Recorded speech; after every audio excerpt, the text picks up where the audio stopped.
This is Kevin from BrotoGP here at Laguna Seca WorldSBK Day 1 with Eugene Laverty. Eugene, tell us how race 1 went.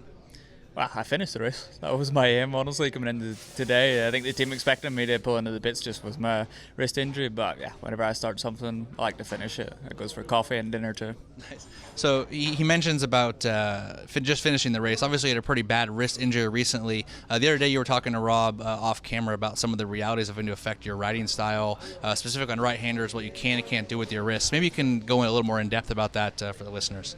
Yeah, so 2 months ago I broke both my wrists. So the left one was a bit more standard run-of-the-mill. It's like I broke it 3 years ago and I just kind of ignored it, almost treated it like a ginger-haired stepchild and just kind of let it do its thing. And I've been focused on my right one because it's I smashed it up into pieces. So I'm still really limited in the two movements we need for the motorbike. One to bloody turn my hand to hold the handlebar, and then the second one to open the gas. So for a motorbike racer, when you're not able to do that, you ain't going to go very far. But I thought I'd give it a go here because the left corners I can manage a little bit better. Just the problem is on right corners, I have to kind of hold the handlebar at like 45 degrees. I have to slide my hand around and hold the handlebar in a strange way and then kind of open it just with my elbow. So it's maybe not the smartest thing to be giving it a go, but who said racers were smart? So a couple years ago, you returned from MotoGP, and one of the things you commented on that you wanted a bike that you could win races on, and that was sort of your plan and your goal setting. But obviously, with an injury like this, it's limited. That kind of changes your goals. How do you go about changing your viewpoint on what you're looking to goal, your goal setting, what you're looking to accomplish for a season once you obviously have an injury that changes such drastically what you can and can't do?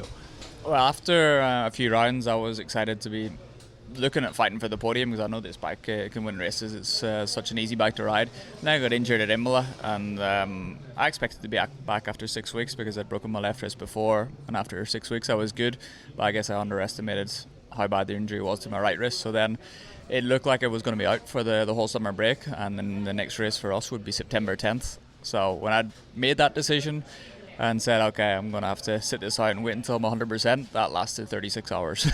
And then I said, you know what, I got to try in Laguna, because if I don't ride, then I'm just going to hang myself back home. It's just too long a break to be off the bike for 4 months. Isn't good for your head. So I have to try to, like you said, tell myself before I ride, I got to treat it almost like I'm just riding super motard or something for fun. Because whenever I was riding the bike yesterday, I tried to follow like Loris Baz, and I was actually being held up by him in the left corners, and then we entered the right and he would get like 2/10 per corner. So that was frustrating, and once that happened I realized, okay, I gotta just tell myself this is like when I'm riding for fun, because otherwise I'm gonna do something stupid. Is Laguna kind of notoriously a physical track? Is that something that you thought, I want to come back for this round to test and see where I can go with this wrist, or is it just simply I got to get back on the bike, otherwise I'm going to go nuts? It's because here is predominantly left corners and there's only 4 rights, and I can manage the lefts fairly good, and I lose all my lap time in rights. So that's when I made that decision to miss Donington and to miss Laguna Seca, and it didn't sit well with me. So I started to think, maybe I can do Laguna because left corners aren't so bad. So that's the reason why I decided to give it a go here. I did try in Donington as well, was more honestly of just a test, because I wanted to see how it would be on this bike, because I had to move the handlebars completely open like a motocross bike, and create some more angle with them, with the slope of the handlebar, and put a shorter gas on so I could open the bloody thing. So that was what Donington was all about, just getting a bike that I was able to ride, and then here try to race.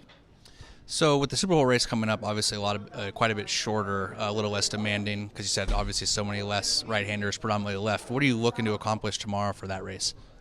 Today's goal was just to finish. Tomorrow would be nice to be in that top 10, or who knows, even a little bit ahead, because with just a 10-lap race, it means I can just go for it the whole time. Whenever I was looking at those laps to go and seeing like 18, 17, 16, I would just think, somebody take that one off, because it would be much nicer if there's only 6 or 7 to go. So 25 laps around here is so tough, but 10 lap, I'll have a good go. And just one last point, speaking of the Super Bowl race, obviously you rode for Aprilia previous seasons, did really well, fought for titles, and then they've changed the format significantly. How do you feel, halfway into the season now about the new format? I like it. I think you always got to just be objective about it and take yourself out of it, because if you're a rider and you start thinking about what's good for you, then that's being selfish. So I just look at it as a fan. If I was on the couch, what would I want to see? And that's more races. So The way Superbike was in the past, when you had 2 races on the Sunday, that was cool because you could sit on the couch and watch 2 races. Whereas the format we've had for the past few years, you know, you get a race on Saturday and you're thinking, right, what's next? Tomorrow. So you have to wait 24 hours. So I think this is the best because you get a Super Pole qualifying in the morning, then you get to see a race as well on Saturday, and then on Sunday you get 2 races again. So that's what Superbike racing is about. More races, the better. Nice. Well, thanks so much for having us. Good luck tomorrow. No worries. Thank you. Because in true BrotoGP fashion, straight up forgot to thank Eugene's top sponsor for the US round. Eugene, you want to hit it up? Yeah, just a shout out to Riders Law for supporting me this weekend for the US round. With my injury, it was kind of on, then it was off, and then it's on again. So nice to be here and being part of the team.